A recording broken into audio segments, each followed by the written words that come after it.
I'll keep you here with me, Robert, for a second, but just so everybody sees at home, you know, they just moved those air stairs away from Air Force One there. So I imagine we'll see movement from the plane any moment now.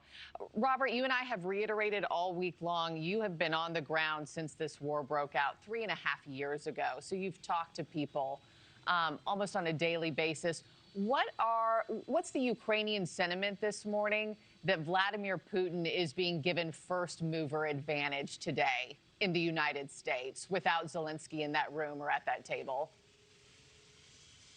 You know, I mean, this is the whole perspective that you heard from Ukrainian President Zelensky. We were with the Ukrainian president over the presidential palace earlier this week, and he said this to us, that he believes the biggest thing that is going to come out of this summit today is a photo between President Trump and Russian President Vladimir Putin. And we thought that this was a joke that he was making at the time, but he was very serious about this, saying that that photo, when you see it, most likely, between the Russian leadership and the American delegation, effectively ends Russia isolationism from the Western world, which has been standard practice from the West since 2022, since this invasion of Ukraine took hold once again in the early months of 2022. So they believe that the whole landscape is changing here and that Russia now effectively has a seat at the table again. They've been invited back to American soil. So the Ukrainians are concerned as all of this is happening here. And again, they believe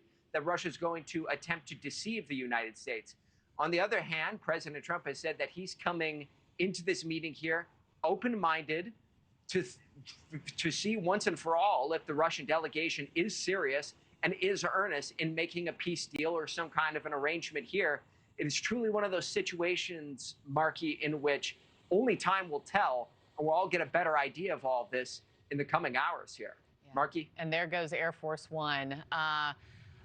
Probably down the runway here pretty quickly, wheels up pretty soon, I'd imagine. Trump has called today a chess match. He's put his success chances at 75%. Says there's a 25% chance that these talks just fall through. Robert, I found it interesting that the White House said that, you know, there could be a joint press conference today between Putin and Trump after the lunch meeting. We'll see if that happens. Let me just ask you quickly, the sirens behind you, that's coming from you in Kyiv. Yes? What's going on there? Yeah, that's coming from us here right now. So, I mean, you just think of all the timing of all of this, Markie.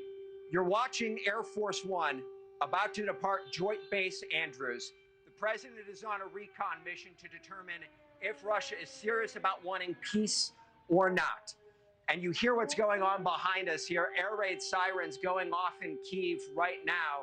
Russia at this hour keeping the pressure on Ukraine as they're very clearly attempting some kind of an effort here in eastern Ukraine. You don't necessarily know when these sirens go off here if it's the Russian Air Force. This could be anywhere in eastern Ukraine. But if it is a drone that the Russians are putting in the air or a ballistic missile, it's a bit more pinpoint in nature. But this just underscores we're about to quite literally hit the 11th hour of all of this. And Russia very much so keeping the pressure on the Ukrainians, the threats from Russia remaining ever present here as the president is about to take off and head towards Alaska for this, as he described himself, high-stakes summit to determine if the Russians are serious about making peace or not. Markie? The cacophony of warfare still ongoing.